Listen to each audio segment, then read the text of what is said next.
Here we go again. EPC.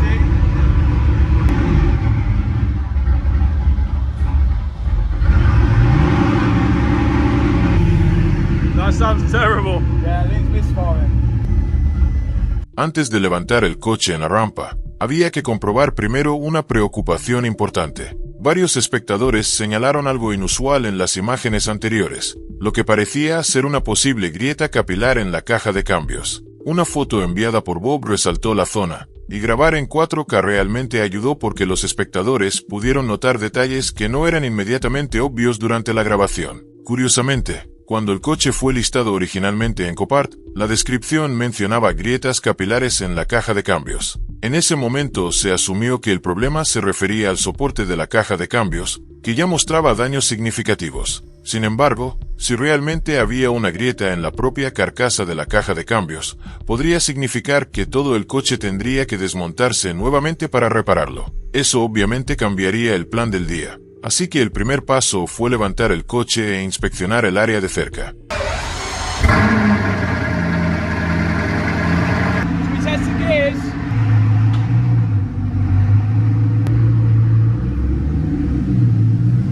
Wheels are moving. 3, 4, 5, 6, 7. La supuesta grieta parecía estar ubicada cerca de los solenoides de la caja de cambios. Después de inspeccionar la superficie con más cuidado, quedó claro que lo que parecía una grieta era en realidad solo residuos o suciedad en la carcasa. Una vez que el área se limpió con un paño, la grieta desapareció por completo. Afortunadamente, la carcasa de la caja de cambios, hecha de aluminio mecanizado, no mostraba ningún daño estructural. Eso fue un gran alivio. Si hubiera sido una verdadera fractura capilar sin fugas visibles de fluido, podría haber empeorado con el tiempo. La inspección también reveló cómo se había producido el movimiento previo del motor. El motor antiguo se había desplazado hacia adelante, con el eje de transmisión actuando como lo único que impedía que se moviera más. A pesar de ese esfuerzo, la carcasa de aluminio en sí permanecía intacta y estructuralmente sólida. Con esa preocupación resuelta,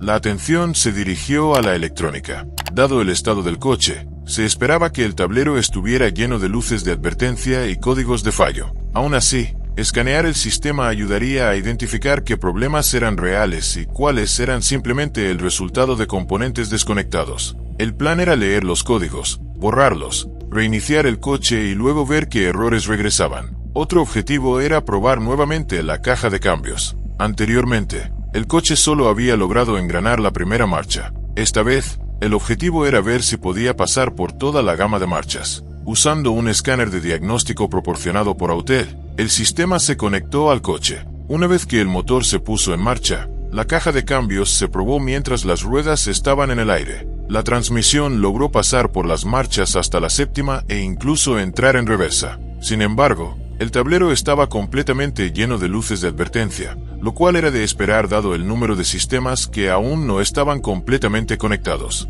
Las levas de cambio del volante tampoco respondían, muy probablemente porque ciertos componentes no estaban conectados correctamente. El siguiente paso fue realizar un escaneo diagnóstico completo. El escáner comenzó a comunicarse con cada módulo de control del coche, leyendo fallos de todas las computadoras a bordo. Una vez que se mostraron todos los códigos, se borraron para poder reiniciar el coche y monitorear qué problemas reaparecerían. Varios fallos regresaron inmediatamente. Algunos eran previsibles, como errores del ventilador de refrigeración porque los ventiladores delanteros no estaban instalados. Otros estaban relacionados con componentes de emisiones. Un descubrimiento clave fue que al coche le faltaba una bomba de aire secundaria. Este sistema normalmente inyecta aire en el colector de admisión durante el arranque para ayudar a controlar las emisiones. Sin ella, el sistema de gestión del motor detecta un flujo de aire insuficiente y activa varios errores relacionados. Debido a que las lecturas del flujo de aire eran incorrectas, el regulador de presión de combustible también estaba teniendo dificultades para equilibrar la mezcla. Esto provocó múltiples códigos de fallos de encendido y irregularidades generales en la alimentación de combustible. Todos estos fallos parecían estar conectados con la falta de la bomba de aire secundaria. Cuando el motor se volvió a arrancar, funcionó mal y luego se apagó. Al principio parecía que la bomba de aire faltante podría estar impidiendo que el motor funcionara correctamente. El voltaje de la batería también estaba bajo, alrededor de 11 voltios, lo que podría haber contribuido al problema. Sin embargo, la causa real resultó ser mucho más simple. En el vídeo anterior, una de las líneas de combustible se había soltado y había rociado combustible en el suelo. Al observar más de cerca el tablero se reveló el problema evidente. El coche estaba casi completamente sin combustible. Sin combustible en el tanque, el motor simplemente no podía seguir funcionando. A veces la explicación más simple realmente es la correcta. Con esa realización, el enfoque volvió a la bomba de aire secundaria faltante. Este componente es bastante simple. Aspira aire a través de un filtro y lo empuja hacia el colector de admisión antes de que el motor arranque. En este coche, toda la unidad del lado izquierdo había sido retirada, e incluso el filtro faltaba. Los puntos de montaje todavía estaban presentes, pero la bomba en sí había desaparecido. No estaba claro por qué alguien la había retirado. La pieza pudo haber sido quitada durante una reparación o inspección anterior. Después de localizar el número de pieza en los componentes restantes, una búsqueda rápida reveló un reemplazo compatible utilizado en varios vehículos del grupo Volkswagen Audi. Sorprendentemente, la pieza estaba disponible en línea por solo $69 e incluso incluía el filtro. Con el número de pieza correcto confirmado, se ordenó la bomba de aire secundaria de reemplazo. Una vez que llegue, podrá instalarse utilizando los puntos de montaje existentes, lo que solo requerirá unos pocos tornillos y los soportes de goma originales. Finalmente llegaron las piezas, y hubo un poco de humor sobre el costo de instalarlas. La estimación en broma era que el trabajo costaría alrededor de $900,000, destacando el estereotipo de que los mecánicos cobran precios absurdos por trabajos simples. Pero la realidad detrás del trabajo de reparación profesional a menudo se malinterpreta. Lo que puede parecer una tarea rápida, simplemente quitar unos cuantos tornillos e instalar un componente, en realidad requiere años de experiencia, herramientas especializadas y el equipo adecuado como elevadores. El costo no es solo por el acto físico de instalar la pieza, también refleja la experiencia necesaria para saber exactamente cómo hacer el trabajo de forma segura y correcta, junto con la inversión en herramientas e instalaciones necesarias para llevarlo a cabo. Mientras se trabajaba debajo del coche, llegó un tornillo de reemplazo de Racetex. Era el mismo tipo de tornillo que se había roto previamente durante el vídeo principal de la construcción. Se pusieron en contacto después de ver el problema y enviaron otro para asegurarse de que se utilizara la pieza correcta.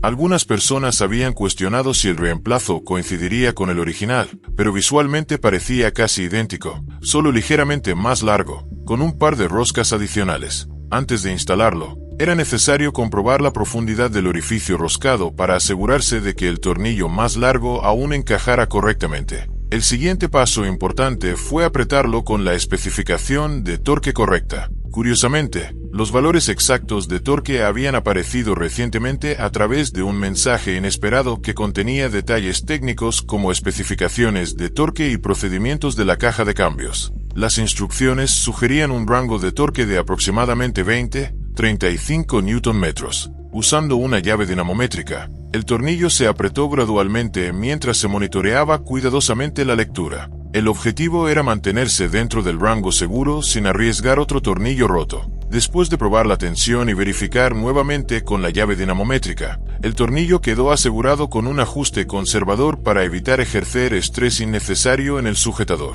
Con el tornillo instalado con éxito, la atención se dirigió a otro detalle que había generado comentarios de los espectadores. Una manguera metálica en el sistema de refrigeración había sido modificada previamente. La sección metálica original en ángulo recto había sido reemplazada con una gruesa manguera de combustible de goma. Algunas personas cuestionaron si la goma podía reemplazar el metal en esa sección y si podría aplastarse contra el cortafuegos. Sin embargo, el sistema ya incluía secciones de goma en varias áreas, por lo que usar una manguera de goma resistente en ese lugar no era algo inusual. La línea en sí funciona como una tubería de retorno de desbordamiento del refrigerante en lugar de un componente de alta presión. Al examinar el espacio alrededor, también había suficiente distancia entre la manguera y los paneles circundantes, confirmando que no se comprimiría ni se dañaría. Por ahora, la batería se retiró y se puso a cargar mientras continuaban otros trabajos. Aún no se podía añadir refrigerante porque el radiador está ubicado en la parte delantera del coche y todavía necesitaba instalarse antes de que el sistema de refrigeración pudiera llenarse.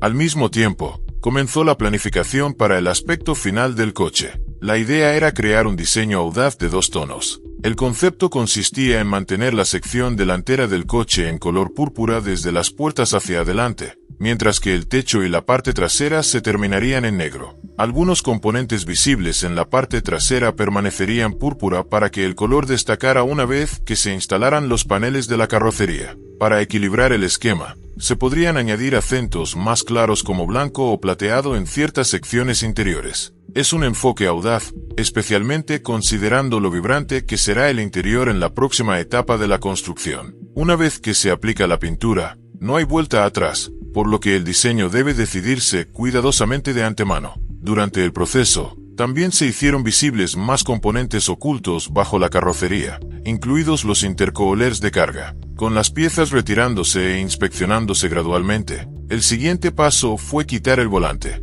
El volante existente tenía costuras marrones en la parte superior, lo que no coincidía con el nuevo tema. El plan era reemplazar esas costuras con una línea central púrpura para que combinara con el resto del diseño actualizado. La construcción continuó avanzando pieza por pieza, combinando trabajo mecánico con decisiones estéticas que definirán el aspecto final del coche.